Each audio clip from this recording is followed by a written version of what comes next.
If you thought palace life was all pearls and pageantry, brace yourself. The winds howling through Windsor's secret woods carry tales far darker than anything banished to history books. You might imagine that Prince William and Princess Catherine's rumoured plan to move into Fort Belvedere, a mansion etched indelibly into the British psyche as the seat of abdication and family disgrace, is about bedrooms and school runs. But the truth, as I have uncovered through hushed voices and trembling hands, is a swirling tempest of legacy wars, generational heartbreak, and the fight for the very soul of the monarchy. Beneath the ancient yews and oaks, Britain's most famous family stands at an unthinkable crossroads. What unfolds now at Fort Belvedere may determine whether the crown survives the century, whole, sundered, or utterly transformed. Shadows of scandal, Fort Belvedere's haunting past. To grasp what's truly at stake, remember, Fort Belvedere is no ordinary stately home. Looming atop a lonely rise, swathed in mists and memories, it is a palace haunted not by ghosts, but by choices that shook the world. This is the mansion where, in 1936, King Edward VIII chose forbidden love over 1,000 years of duty, abdicating for Wallis Simpson and launching the House of Windsor into decades of suspicion and division. The ink that cost him the crown may have dried, but its stains linger. Palace aides speak in whispers of the Fort Belvedere curse, a legacy no monarch has dared challenge, until now. No king, no queen, and certainly no heir apparent since has called it home. It has remained shuttered, a reminder to every Windsor child of the ruin that comes from stepping beyond the invisible rails of royal tradition.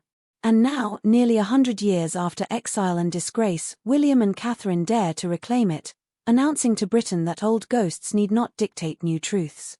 But at what cost? Adelaide Cottage, the facade is crumbling. To the world, Adelaide Cottage is a storybook retreat in Windsor's leafy heart, where the Wales children's laughter wafts over the garden and royal worries melt away. But those closest to the family, staff, friends, and trusted old-school retainers see the cracks. The walls are closing in. Prince George is growing up fast. His looming departure for Eton has cast a chill through the family, amplifying every parental decision, every private anxiety. More and more, Catherine finds herself wandering empty halls at midnight, torn between clinging tighter and learning to let go.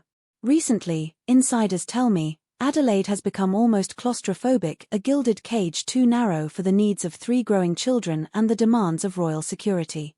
Privacy is a fading luxury as photographers crouch ever closer to the estate's borders, eager for a shot that might betray a hint of trouble inside. William, a modern father at war with his historic fate, has seen enough to know, soon, one way or another, their family must move. But where? The children, caught in a battle of legacies. For George, Charlotte, and Louis, every whispered change, every packed suitcase, is a lesson in the high personal cost of monarchy. Eton, its towers looming on the horizon, is no mere school, it's the crucible where future kings are forged. The move to Fort Belvedere, so close to those storied classrooms, is both a practical step and a symbolic lightning bolt. Those inside the walls confess, Charlotte weeps some nights, clinging to lingering childhood memories before the world claims her brother. Louis, still too young to understand, senses the tension, a mother's forced smile at breakfast, a father's long, heavy silences beside the garden hedges. Kate's confidants whisper that her health, already rocked by last year's cancer struggle, falters under this new wave of worry. Every decision is fraught: risk the media's sneers at extravagance, or deny her children the space and sanctuary they so desperately need. A king's anger, Charles draws the line. Nowhere is the family rift more visible than in conversations, sometimes tense, sometimes pleading, between Charles and his heir. The king, laser-focused on monarchy's lean future, is livid at the prospect of reopening Belvedere's dusty corridors. It's not simply a matter of pounds and pence, snaps a senior staffer. It's about the message: are we a monarchy of sacrifice or indulgence? There are rumors of heated meetings, of doors slammed, of Camilla's gentle attempts at mediation rebuffed with a wave of Charles's hand. The king, in public so composed, privately rails against what he calls dangerous symbolism. He fears the fort will remind Britain that Windsor's past is littered with the bones of failed rulers, that even love and optimism may not redeem a place so laden with shame. Ritual and rebellion, the Wales family's gamble. But William and Catherine, far from cowering, are emboldened. This is about the future, an insider close to the couple insists. About teaching our children that legacy is not a prison, that you can reclaim history's ruins and make them holy again. Advisors point out that the estate's seclusion is critical for the next phase of royal life: privacy from paparazzi, proximity to Eton, security for a young family who've lost trust in the shadowy world beyond palace gates. Yet around every polished corner, staff murmur of omens, maids joke nervously about hidden rooms and cold spots, groundskeepers whisper of secret tunnels, security officers stiffen each time the subject of kingly exile is raised in jest. It's as though the walls themselves are waiting to see who will wind Charles, the cautious king, or William, the builder of new dreams, says an aide, voice low. Economic anxiety and public scrutiny, the national discontent. If palace drama weren't enough, public sentiment simmers dangerously. As Britain tightens its financial belt, critics warn that spending millions on a renovation will look like an insult authored in marble and velvet. Editorials beckon outrage. Has the Wales family lost touch with the commoners? Is Fort Belvedere a new playground for royal excess, or a wise retreat for a family under siege? Even loyal supporters worry a misstep here could fuel a Republican firestorm few dared whisper about just years ago. Inside government offices, ministers debate whether to offer public support for the move.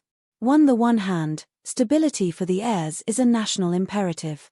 On the other, political foes sharpen their knives, poised to pounce on any whiff of lavishness.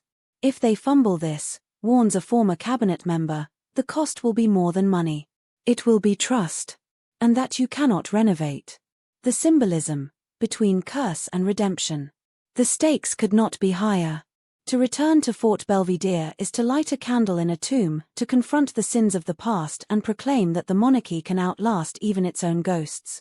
Senior historians are divided. Some call it a bold act of healing, others a reckless gamble that invites disaster. Every stone in that house carries a whisper, one royal archivist cautions, some warning, some blessing. It is up to William to decide which ones he believes. And still, at the center of this drama, stands Catherine, torn between royal destiny and motherhood, tradition and love. She wants to give her children a home and a haven, observes an old friend, but she knows every step they take at Fort Belvedere will echo to the ends of the kingdom. The future unwritten. Will the move happen? As of now, at least in public, nothing is decided. But behind layers of protocol and tradition, a silent race is underway. Architects sketch blueprints, security teams run drills, courtiers weigh every implication. Even Eton's headmaster, we hear, has quietly polled staff about the impact of constant royal scrutiny on campus life. For William and Catherine, the clock ticks ever louder. Each day brings new headlines, new speculation, new risks. Will they become the family that finally redeems Fort Belvedere, or the heirs who repeat its mistakes?